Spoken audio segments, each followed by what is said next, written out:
abandi bantu bose naho baba bakunzi bawe gute ntimushobora kwamana. Hariho igihe bagusiga wenyene, mbere hariho aho mudashobora kujana. Ndamaze kubona na babandi bafite abantu babacungera, hariho aho batabaherekeza.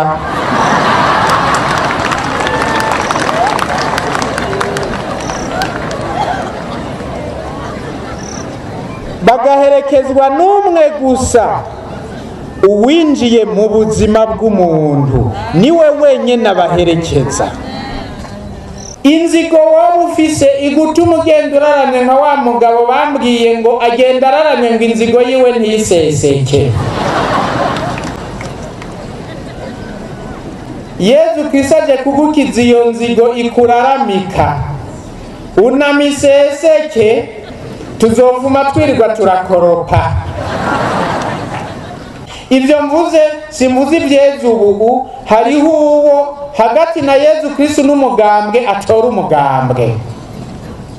Hariho uwo hagati ya Yezu Kristo n'ubwoko atora ubwoko. Agahitamwo izuru hako ahitamwo Yezu. Akibagira ko iryo zuru ari bukeye kabiri tukajana ku mpanda rikaboreraho. Harageze igihe cyo guhitamwo. Ni wabura umukristo ugomba kumuba by'ukuri, tora. Ureke kuvanga nka ruri mu ziko. Bamaje ati urakanye Setani aranuma, uremeye Imana aranuma. Uremeye Imana ngo ndavanga. Haleluya, haleluya. Imbuto n'ijambo ry'Imana, umuvye nawe ni Kristo. Umwemera wese azoramba myaka yose. Haleluya. Tuyitegera tumenye igihe iryo jambo ryavugwa n'ingene ibintu byari bimeze. Hari mu kinjana ca gatandatu mu myaka y'amajana 530 imbere y'uko Yezu Kristo aza ku isi. Igihugu ca Isirayeli cyari cyaratabagajwe n'indwano zari zatewe n'abami b'ibihugu vya rutura. Bari bagiye barakurakuranwa batera agahugu gatoyi ka Isirayeli. Inganda ziratikira, igisagara ceranda ca Yerusalemu barasambura, igisengero c'Imana barasenyura. Abacitse ku icumu nabo babatwara kw'imbohe mu mahanga kubagira abaja babo. Abandi nabo babacitse barasanzarira mu bindi bihugu vya kure iyo bahungiye ngo bakire urupfu. Mu gihe umuhanuzi Yesaya rero yavuga amajambo, bamwe muri bo bari bamaze gutangura kugaruka mu gihugu kuko impore yari yarabonetse. Abatanguye gushika rero mu mugwi wa mbere batangura n'umwete mwinshi n'ishaka ryinshi kurondera kubaka igisagara no gusanura igisengero. Mugabo bidatevye baca baracika inkokora kuko babona barengewe, igisagara kikaguma ari umusaka, ubukene bukaba ndanse. Mbere haraduka hagati yabo n'amacakubiri no kwinubana hagati y'abavuye mu mahanga, hagati y'abavuye mu mahanga n'abasigaye, gushikaho umwizero wabo utakara, basigara bavuga ngo nta mwizero tugifise. Niho rero Imana yacituma umuhanuzi Yesaya kubabwira ibimwumvise ngo ngira ijambo Mukama samirije ku isi yose yiva ikagera. Bwira umwigeme wa Siyoni uti nguyo umukiza wawe arashitse. Iyo nkuru nziza yabwiwe abo bantu nitwe twibwiga uyu munsi, kandi turazi ko na twebwe hariho abayikeneye, abatakaje umwizero, abegeranijwe n'ubukene, abahagaritse umutima, abihebuye, abari mu mwinubo, haba mu ngo, haba mu miryango, haba mu makartier. Iyi nkuru nziza ni yacu. Nguyo umukiza wawe arashitse, kandi n'uyu munsi ashitse. None iryo jambo ry'Imana ryarangutse gute? Iyo nkuru nziza yarangutse ite? Tubizirikane mu ngingo ya kabiri. Iryo jambo Imana yavuze muri ico kinjana ca gatandatu ryarangutse ubutigu bugeze mu kwigira umuntu kwa jambo wa data Yezu Kristo. umwana w'ikinege w'Imana, Mana iva ku Mana, muco uva ku muco, Mana y'ukuri iva ku Mana y'ukuri, akaba ari we umunsi avuka umumarayika yasamirije ku isi iri jambo ngo ndabazaniye inkuru nziza iza kunezereza igihugu cyose. Uyu munsi mu gisagara ca Dawudi umukiza yabavukiye, ni Kristu umukama. Ikiza kumamenyesha ngiki, muza gusanga akabeya karyamye mu bwato bw'inka koroshwe udushambara. Ico gihe ngo abandi bamarayika isinzi babonekeye abungere babibwiwe, baja hamwe n'uwo wa mbere ngo batera impundu Imana bavuga bati, Imana nini nahazwe mw'ijuru, kw'isi naho hayagwa amahoro ku bakundwa bayo. Ariko rero uko kuranguka kw'iryo jambo ubutigu bugeze, vyabereye i Betelehemu, ntivyageze aho gusa, ntihagire uwiyumvira ngo ibyo rero ni kahise byaraheze. Haba namba, kuko Imana yacu ni Imana yamyeho, ni Imana iriho, kandi ni Imana igumiza. Uyu munsi iryo jambo Imana igumira irangura muri Yezu Kristu. Iyi nkuru nziza ni y'uyu munsi. Kandi rero bavukanye, aha hahagaze ijambo rikomeye rwose mu buzima bwacu bw'ukwemera. Kw'Imana yigize umuntu, ni ukuvuga ko Imana twemera ari Imana yinjiye mu buzima bw'isi, ni Imana yinjiye mu mibereho y'abantu. C'est un Dieu qui intervient dans l'histoire des hommes, dans l'histoire de chaque homme.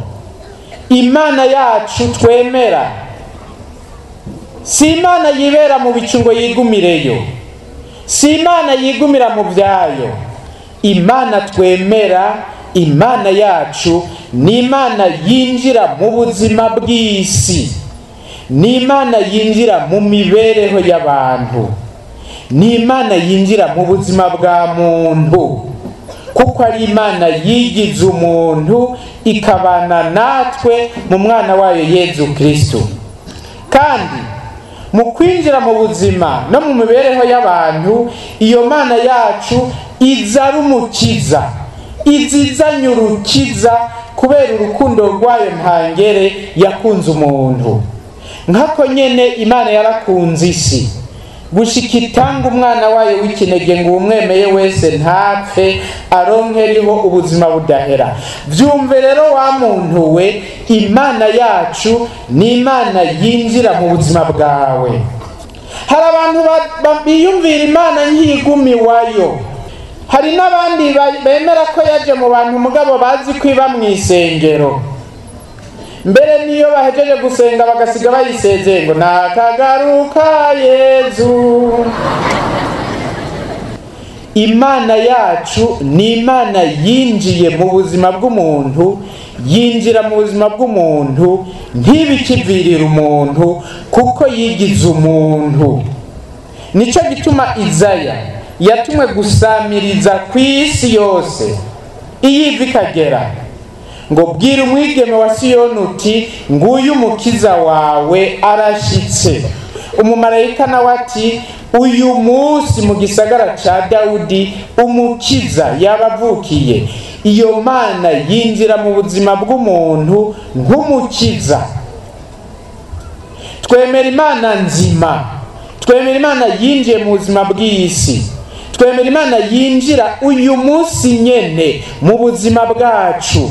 Muri Yezu Kristu Imana irinjira mu buzima bwanje, irinjira mu buzima bwawe, irinjira mu buzima bwa zina muntu wese, mu bihe byose no mu ntambwe zose z'ubwo buzima.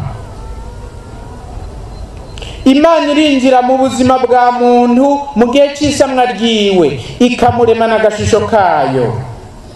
Imana irinjira mu buzima bwa muntu mu gihe cy'ivuka ryiwe, ikamugira umwana wayo bwite mu isakaramento ry'ibatisimu, kandi ikamuzira nk'umukiza, ikamukiza igicumuro c'inyanduruko comutumye akura yizinza koberanye, ikamukiza ico gicumuro kijana mu rupfu rudahera, ikamugira umwana w'Imana.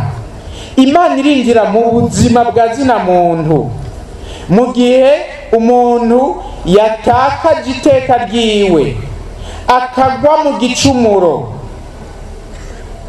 iyo Mana ikamuserukako.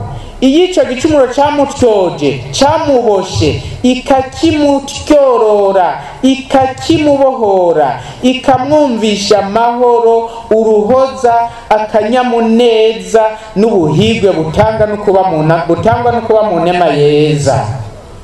Imana yacu ni Imana yinjira mu buzima bw'umuntu, irinjira mu buzima bwa zina muntu wese mu gihe atanguye kumva inzara y'umutima, irinjira ikamugaburira umukate utanga ubuzima budahera, ari wo mubiri wa Yezu Kristu, Mana muntu yigize imfungurwa idufungurira kugira ngo ntihagire n'umwe agwara kwashi.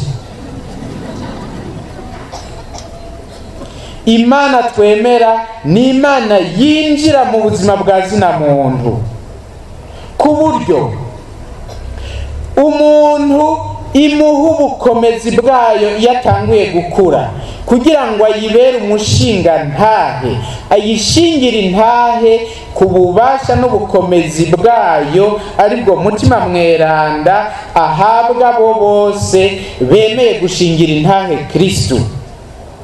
Imana irinjira mu buzima bwa zina muntu wese arwaye, akitswe n'amagara, ikamuha ubukomezi bw'umutima mbere n'ubw'umubiri mu isakaramento ry'abagwaye, uwaragwaye akanaga.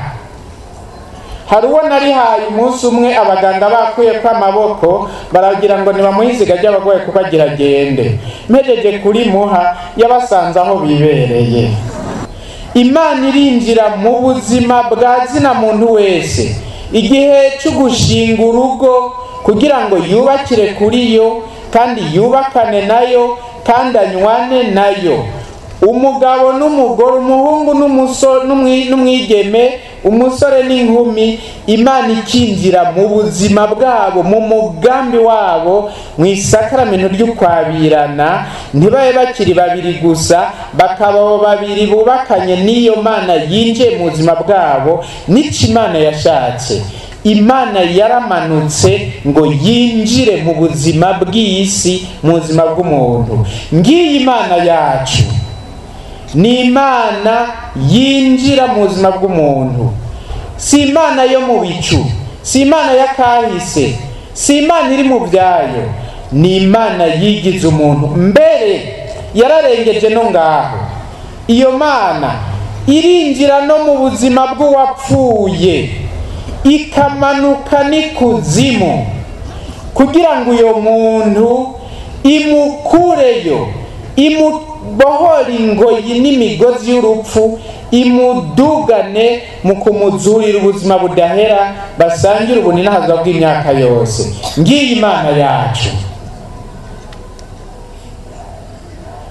ni Imana yinjira mu buzima bwa muntu, ni Imana yinjira muri ubwo buzima nk'umukiza kugira ngo uyo muntu akire, amaze kugira no kubohoka banywane bamane. Iyo Mana niyo Mana yacu, niyo Mana yawe wa muntu we, irakaninahazwa. Nta yindi Mana twari bwabona imeze nk'iyo. Nico gituma abahanuzi bayishimagiza ngo mbe Mukama, hari yindi Mana imeze nkawe. Ngo abanyamahanga bishimira igirwamana baribesha, bifise amaso ariko ntibibona, bifise amatwi ariko ntibyumva, bifise umunwa ariko ntibivuga, bifise amaguru ariko ntibiva aho biri, bifise amaboko ariko ntacyo bifata, kandi nta n'ijambo ryigera ribiva mu kanwa. Ngo ababigize n'ababyizeye bose bazosa nabyo. Ibyo ni iby'ukuri, kuko usaba umwiza mugasa, wabana na suneba ugasa neba nkawe, wasaba ikigirwamana ugasa naco. ubusaba iyo mana nayo yamanutse ikigira umuntu, imana yinjira mu buzima bw'umuntu acasa n'iyo mana kanatsinda. nico yaturemeye ngo duse nayo. Ingingo ya gatatu, iteka rya muntu.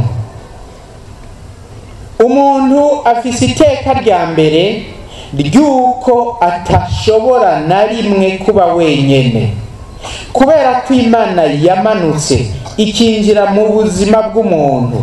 Kuva jambo yigize umuntu, umuntu ntashobora kuba wenyene na rimwe, agumana n'imana, yamana n'imana. Nanje ndi kumwe namwe ubutakibavirira gushika ku muhero w'isi. Ngivyo iryo jambo wa data yatubwiye imbere yo kurira mu ijuru. Nanje ndi kumwe namwe ubutakibavirira gushika ku muhero w'isi. Umuntu ntakiri wenyene, umuntu ari kumwe n'imana. Imana baramana kuko iyo mana yashatse kuba mana kumwe natwe, Emmanuel. Niwo umunsi umwe abagabo bamwe bakorana na shetani bigeze gushaka gutera ubwoba bamwaka amahera. Baza kumubwira ngo utazanye aya mahera uzokabona. Mu gitabo ciwe yanditse citwa Jevison Visage arabidondora neza, akavuga ko wa gatatu yaje kumutera ubwoba ari umuhindi, amusanga mu gihugu c'Ububirigi. Ico gihe imana yari yamuteye iteka, bamugira uwuserukira igihugu ca Cote d'Ivoire mu Bubirigi. Avuga ko intumwa ya gatatu yarungitswe na shetani yamusanze Buruseli, mubwira ngo ni jewe ntumwa ya nyuma databuja shetani akurungikiye. Kuri iyi tariki ukaba utarazana aya mahera uzibonerako. Ngo nanje ncaga mwishura ngo ayo mahera ntayo nzotanga kandi ntaco nzoba. Ngo wa muhinda camubwira ngwe ntaco nzoba. Ngo mbe we urinde kugira ngo uhigishe databuja gutyo, wishimirije iki? Ngo njaga mwishura ngo jewe nishimirije Yesu. Ngo acambaza ngo ari hehe? Ngo nanje nkamubwira ngo ngo mbaze ngo ari hehe? Ngo je nagira mubona, ngo ntubona ko ari muri jewe.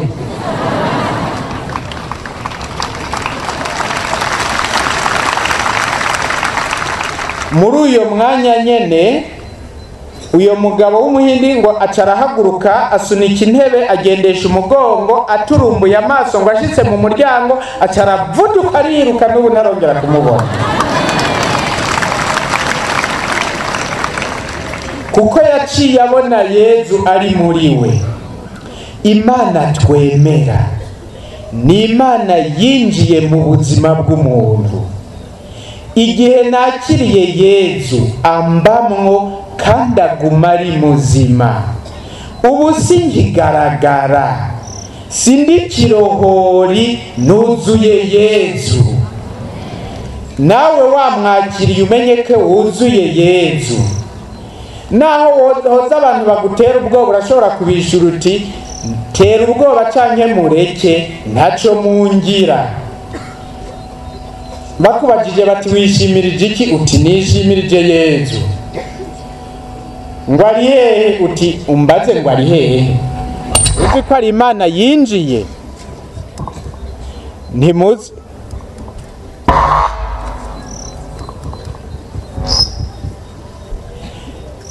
ntimuzi ko ari Imana Yezu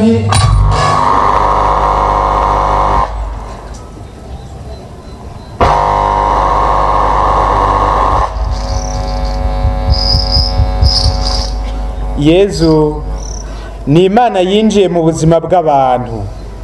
Ni Imana yinjira gushika no mu muntu ikamubamwo bakagendana. Abandi bantu bose naho baba abakunzi bawe gute ntimushobora kwamana. Hariho igihe bagusiga wenyene, mbere hariho aho mudashobora kujana. Ndamaze kubona na babandi bafite abantu babacungera, hariho aho batabaherekeza.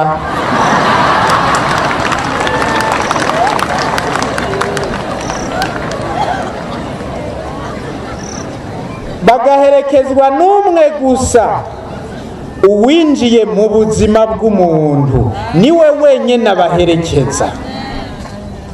Ngiyi Imana yacu, Imana twemera ni Imana yinjiye mu buzima bw'umuntu kandi itagishaka kumuvirira. Iryo ni iteka rikomeye ufise wa muntu we wemera ko Yezu yinjira mu buzima bwawe akakubamwo, ntukiri wenyene kandi ntukigaragara kuko Imana yaraje iwawe. Iyi nkuru nziza rero ni gwawe. Ngiri jambo Mukama asamirije ku isi yose y'uvuka ikagera. Bwira umwigeme wa Siyoni uti nguyu umukiza wawe arashitse. Abari mu buhinga bw'ivyuma babanze babitunganye neza kugira ngo amajwi asohoke neza, bapfume bahagamagara uwigize umuntu agumane nabo, kuko ubuhinga bw'ivyuma arabushoboye. Turabona kuzirikana iteka rya muntu. Iteka rya mbere rero ni ukuba kumwe n'Imana, nuko Imana imbamwo, nuko Imana tugendana. Sinkira agaciye aho rero kuko ngendana n'Imana. Iteka rya kabiri natewe ni izina nitwa. Izaya abwiye abene Israeli ngo bazobita gihugu ceranda, barokore b'Umukama. Nawe bagutazire mugomwa, gisata kitakira umusaka. Ngiryo iteka rindi ufise wa muntu we, kubera ko Imana yinjiye mu buzima bwawe ntukira agaciye aho. Uri mu gihari cy'abagizwe beranda n'umweranda w'aberanda yinjiye iwawe muri Yezu Kristo. Uri uwarokowe n'Umukama wacu Yezu Kristo, kuko uri uwo yitangiye agasesera amaraso akemera no gupfira agashika n'ikuzimu kubera wewe kugira ngo akurokore. Uri uwarokowe n'Umukama, bazobita abarokore b'Umukama. Byongeye kandi ni wewe bita mugomwa, kuko ari wewe Umukama yagomwe. Yarakugomwe aragufiyansa gushika haza ngo mwibanire. Erega Yezu yaragukunze gushikaho yemera kuba umukwe wo ku ndaro, kugira gusange iwawe abandi bakwe bajana umugeni iwabo, we yagusanze iwawe. Mugabo nawe nyene azohava kujana arindira gatoya. Ubu uracari fiyanse gusa, ko yavuze ngo ndagiye ngaruke kubajana kugira ngo aho ndi haba ariho muba namwe. Narabagomwe sinzobasiga. Yezu yaratugomwe, ni wewe mugomwa, ni jewe mugomwa. Kandi iryo teka rirakomeye kuko twagomwe n'Umwami agaba ijuru n'isi, agaba ibihe n'imyaka. Aha rero hari jambo rikomeye, kuko umuntu ntagishobora kubaho uko yishakiye wenyene, ntagishobora gukora ico yishakiye.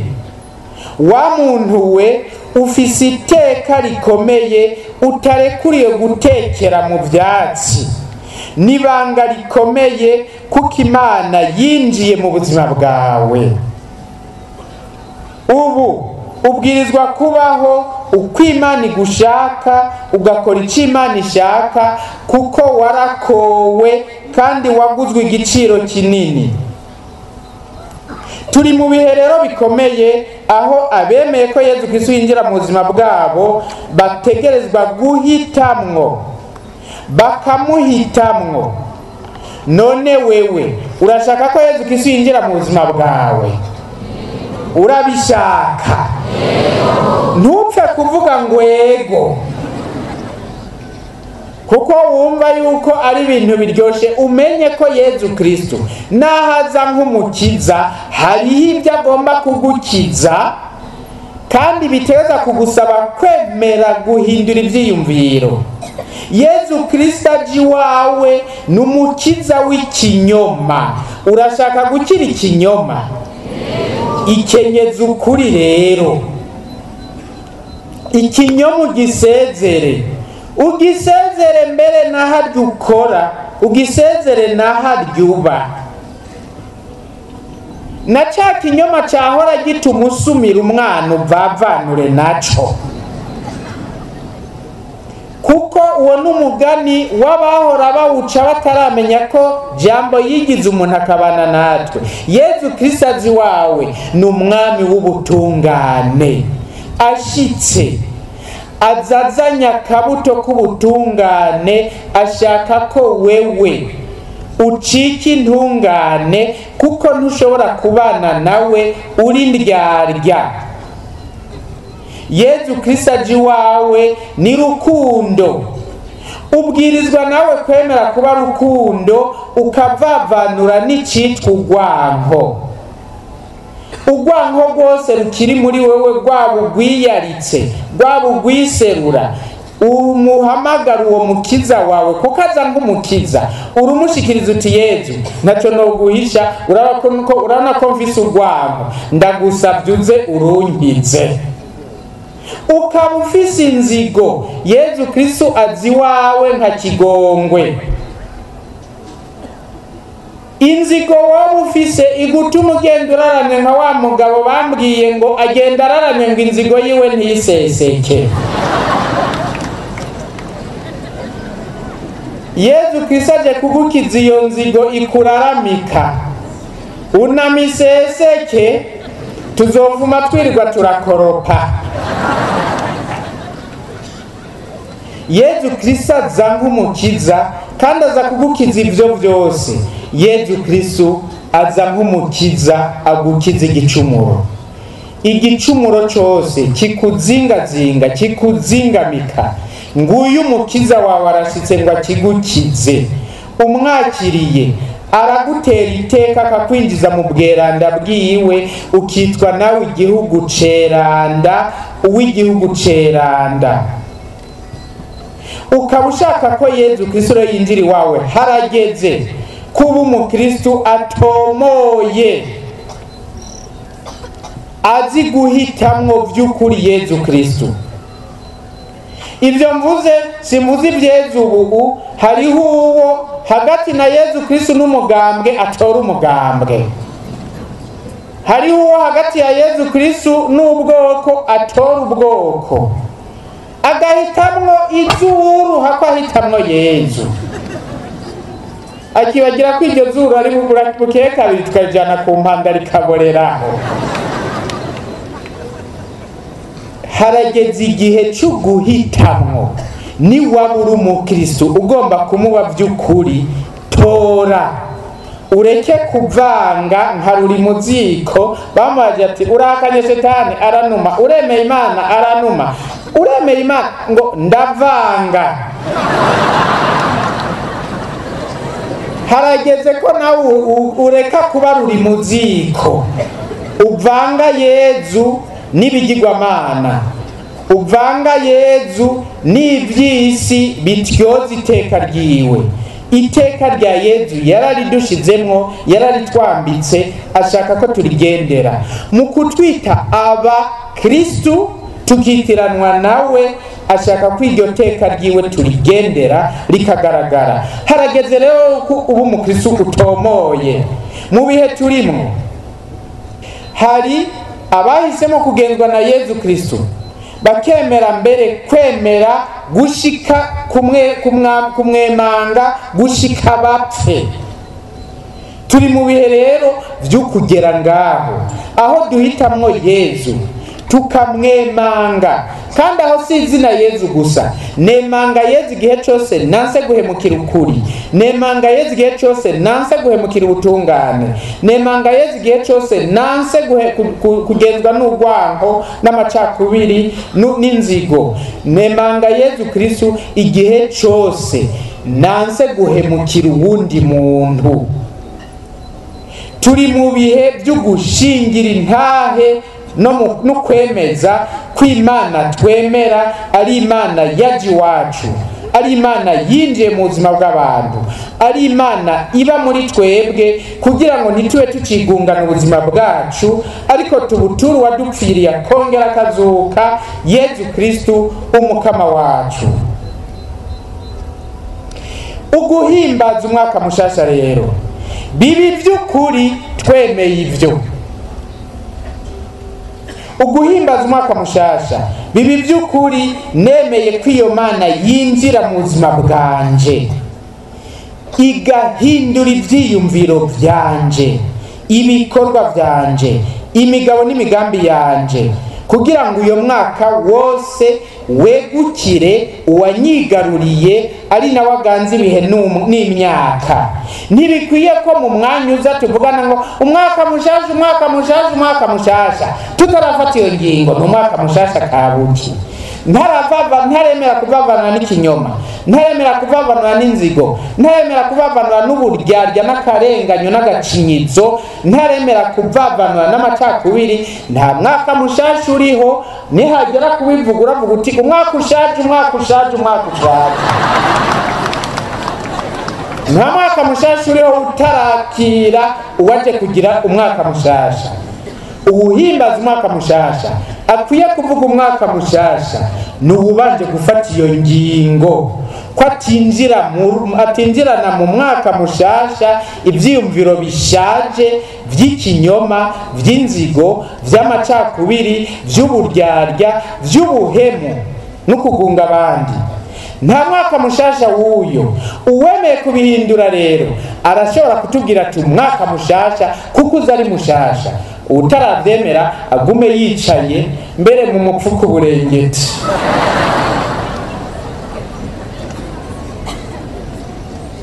Harageze ko tuba abantu bavuga ibyo bemera.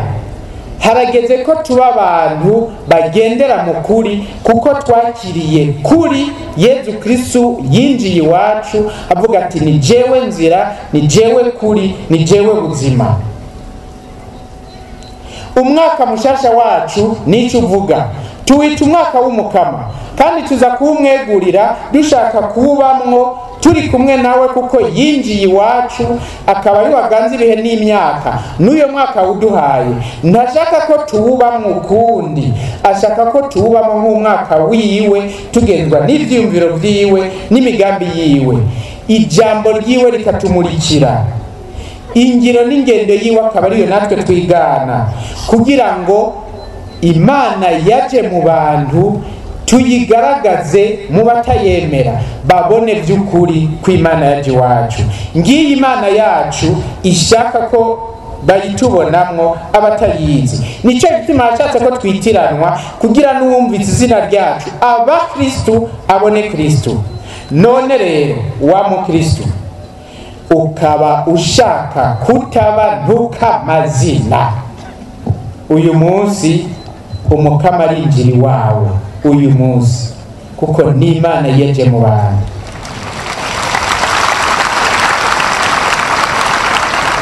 Muheze mutangurana umwaka mushasha. Ko ndiko mvuga ibyo kwemera kwemanga Yezu Kristu gushika gupfa, nashaka gusaba Patiri Steve azatubwire ibintu biheruka kuba mu gihugu ca Turkiya. Habaye ibintu byinshi kuba Kristu, bariko baratotezwa bazira Yezu Kristu. Mbere abakiri bato murazi ko abajene bobo basanzwe ari abantu bemera ikintu, iyo cyamaze kubinjira bacemanga gose, batangwa kurondera abakristo baza baragira ankete. Hariho agasagara abajene baho b'abakristo ngo baciye bose bakoresha udu-t-shirt baratwambara bagira ngo je suis chrétien, ngo baca mbere bagenda kubahinga ngo ntimwirirwe muraturondera turi hano, bambaye agashati kanditseko ngo je suis chrétien. Mu bihugu vya Buraya muri kino gihe, kuvaho mu gihugu c'Ubufaransa batanguriye ibyo bita mariage pour tous, nukuvuga guhezagira ubugeni bw'umugabo n'umugabo, bw'umugore n'umugore, bw'umugabo n'imbwa yiwe cyangwa bw'umugore n'imbwa yiwe, kuko mariage pour tous ni ukuvuga ntaho bizohagararira. hariho ugwaruka n'abandi bantu baciye nabo bahaguruka ubu biyise les veilleurs, bagenda ahantu abantu bakoranira bakicaraho bacanye amatara n'aho haba ku murango cyangwa bafise ibitabo by'ijambo ry'Imana, bakicaraho mu mahoro ata muntu n'umwe bagora, mugabo kugira ngo bereke abo bose bariko binjira muri uwo mwijima wa mariage pour tous ko hariho abandi barikanuye batemera kwinjira muri uwo mwijima, bashaka kuguma mu muco, bitwa les veilleurs. Ibihe turimo uko umwijima wiyongera niko umuco wa jambo yigize umuntu agatamanzurira umuco we mu bantu bose, utamanzura mu bice bitari bike aba wakiriye bakabana b'umuco. Muri bo rero hariho abo nasaba Steve ababwire ibyabaye mu gihugu cya Turkiya. Ntiyagiyeyo mugabo murazi ko umuntu ashobora gushika kure yibereye mu biro iwe. Kristo ni muzima. Ivyo ngira nababwire byabaye mu gihugu si ca Turkiya mugabo ni ca Iraq. Byabaye mu kwezi guheze, ni ukuvuga ukwezi kwa Kigarama umwaka w'ibihumbi 2014 turiko turarangiza. Hari mu gisagara ca Mosul. Mosul muri Iraq ni gisagara cegereye urubibe rwa Syria, niho intagondwa z'abayisilamu bo muri Etat Islamique barinjiye baratera ico gisagara baracigarurira. Ku batabizi, Mosul ni diocese nkuru nk'uko kwa Bujumbura ni archidiocese, harimo abakristu ba kera cane, imyaka mbere bamwe mu mihingo imwe bariho imbere y'uko n'amadiocese y'Iburaya avuka. Izo ntagondwa rero zarashitse zishikira urugo rumwe rw'umukristu, ihasanga serugo, inarugo n'abana 4. Zica zibabwira murahire ko mwihakanye Yezu Kristu, hanyuma muce mwemanga icese ko mubaye abayisilamu, mugire ico bita shahada. Shahada ni nko kugaragaza ukwemera ko abayisilamu Imana ni imwe n'umuhanuzi ni umwe, kandi iyo Mana ni Allah. Hanyuma baca babakoranya mu rugo n'abo bana 4 n'abo bavyeyi. Serugo araba inarugo, ndabigire sindabigire. Mugabo icizo ntagondwa zakorerako nuko harimo abo bana 4, ko muvyeyi akunda umwana canke afise umwana, murazi yuko ashobora kugira ivyo arivyo byose kugira ngo akize abana biwe. Abana n'abavyeyi babafukamika hasi, barababwira turabahaye umunota umwe murahire ko mwihakanye uwo Yezu Kristu, kuko ni ikigirwamana, niko bavuze. Umuvyeyi serugo araba abana biwe, ndabigire gamana. Abana baramurahira bararira. Hanyuma serugo abaza umuhungu mukuru, kuko bari abana 4, ndaza kubabwira imyaka ukuntu bakurikirana, ngo none ninihakana Yezu Kristu mwibaza ko azombabarira? Aho nyina ariko ararira, kandi iby'abagore byo kurira byo byose nina ndabihagarara, kuko amosozi yabo yuzura ingunguru. Abana bariko bararira basaraye. Hanyuma serugo yabiravye aca arahaguruka arihakana Yezu Kristu. Abana bararira cyane, bari abana 4, umwe muri bo niwe yari amaze kuronka confirmation gusa, abandi bari baheruka gusangira, bari bafise rero Yezu muri bo. bageze ku mugore ngo nawe banza wihakane iryo zina, kuko niko bavuga, banza wihakane iryo zina, hanyuma turatandukira abana turaba ico tubakoza.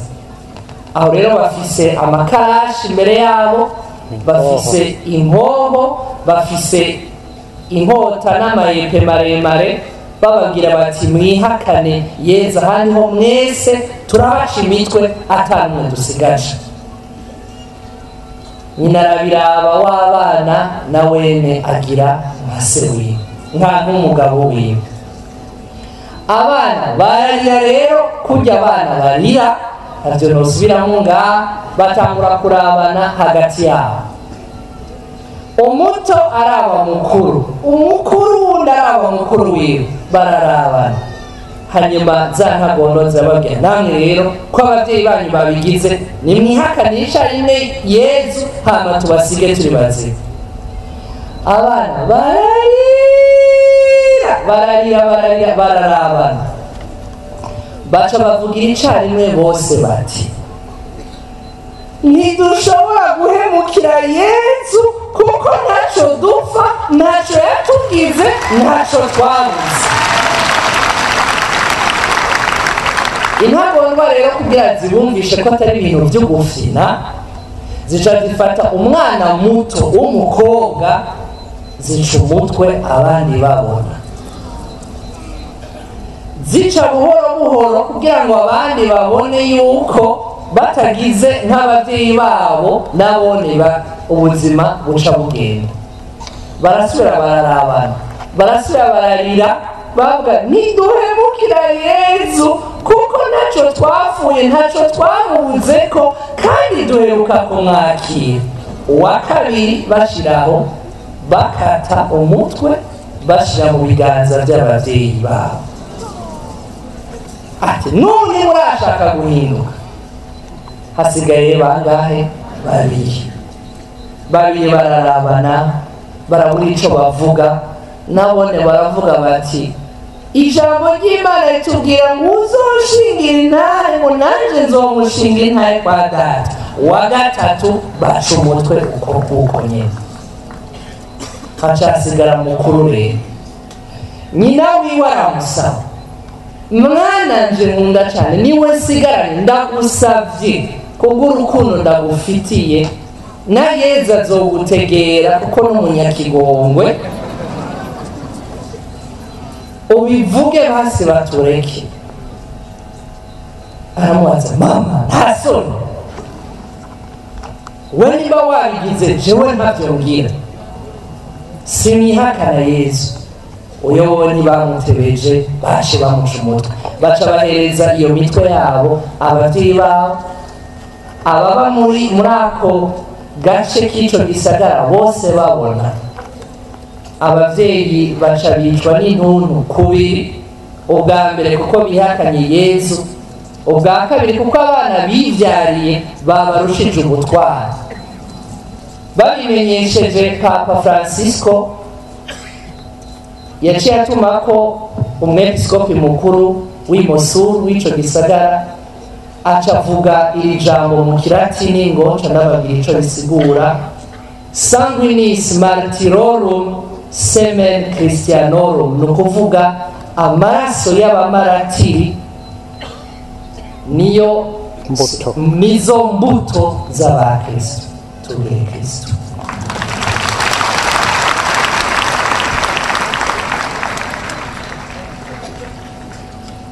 Ibihe turimwo ni bene ivyo. Ico mwamenya nuko mu bisanzwe iyo umuntu apfuye azira izina rya Yezu, nk'uko uyo muntu ntaca no mu purgatori acagenda buno nyene mw'ijuru adaciye muri transit, ku buryo umuntu yishwe azira izina rya Yezu nk'uko ushobora guca utangura kumwambaza ubwo nyene kuko acashika mw'ijuru buno nyene. Ni iteka rero rikomeye, ndazi ko muri mwebwe harimwo abaryifuza, mugabo ntiriterwa bose. ariko imbere yuko uba umumaratiri asesa amaraso atukura, urashaka kuba umumaratiri yera. Umumaratiri yera ni uwo wanka guhemukira Yezu Kristu, akemera akagorwa, akemera agatotezwa, akemera kwankwa, naho abatashesha amaraso umumaratiri arawufise. Kandi iki gihe turimo, abo Yezu Kristu yemera ko ari abagenzi biwe, nabemera kumuhitamwo igihe hageze gushingira intahe ukuri, igihe hageze gushingira intahe ubutungane, igihe hageze gushingira intahe urukundo, igihe hageze gushingira intahe ubumwe, igihe hageze kwanka guhemukira umuntu. Uyu mwaka tugira dutangure, ntibikwiye kuba umwaka tubamwo nk'iyindi myaka iheze. Turashaka ko igihugu cyacu cogorora, kandi abenshi turabona ibintu bitameze neza, tugashima kuza turavuga ko ibintu bitameze neza, kuba ababikora batameze neza, ariko ugasanga uravye iwacu mu buzima bwacu ntiturakubura iwacu. No kugira igihugu kibe ciza, umuhana wa zina muntu banza kuba mwiza, nk'uko abafaransa babivuga, ngo iyo umwe wese yakuyokubuye imbere y'inzu iwe, igihugu ca Paris cose cobaye gikubuye, kuko umwakubuye iwe hose haba hakubuye. Yezu Kristu amanuka mu buzima bwanje kugira ngo mbanze nkuburi wanje, nawe ukuburi wawe, uwundi we, gutyo ikibi kibura aho gishingira, ikinyoma kibura aho gihera, akarenganyo kabura ugashigikira, urwanko rubura urusasirira indava. Imana rero iheze ishinga ubwami bwayo iwacu. Turi muri ico gihe, kandi uyu mwaka tugira gutangure nico Yezu atwiteze ko, nico uduhera. Uwumva atagomba kubaho gutyo apfuma asaba Yezu basi yijanira n'ubugira uhere. Gutangura umwaka mushasha, tuwinjiranemo ivyumviro bishasha n'umutima mushasha, nico Umukama yaje kugira byose bishasha twiteze ko, nico duhereye n'uwo mwaka. Tugire Kristo.